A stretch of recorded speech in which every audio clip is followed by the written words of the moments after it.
Hi, Mike Ross here. I'm down at WaterBear College. I'm working on this Gibson Les Paul, and what we're going to do now is we're going to work on first the truss rod, set the relief on the neck, then we're going to look at the bridge height, and then finally we're going to look at the intonation, and those are all of the areas that influence the action of the guitar.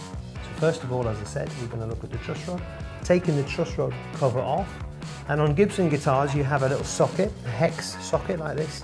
Other guitars will have an Allen key or a hex bolt. Make sure you've got the right size key for your instrument. Don't do it if you haven't, because you can cause damage.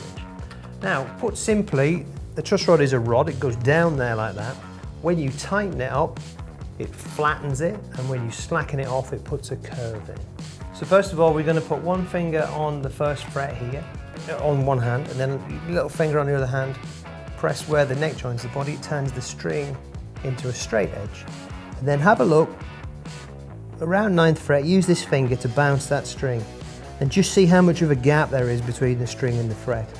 And the target is about the thickness of a playing card, or the side of a straight edge like this. That's called relief. That curve is the relief that the guitar needs for the string to vibrate.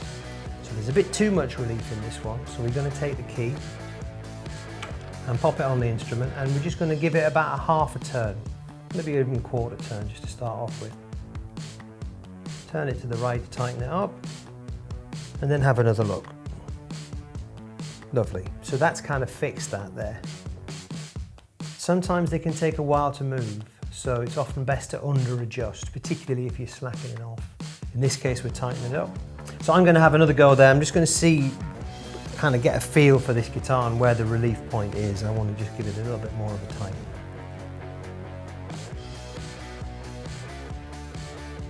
Yeah, and I think it's probably going to stand. So once that's there, it's not really a choice with truss rods. They kind of go like that. They move in the summer, the guitar will open up a little bit, so it goes up, and then in the winter quite often they get a bit tighter. So it's worth checking a couple of times a year. And once that's set, we can then move on to the rest of the intonation and the action adjustment.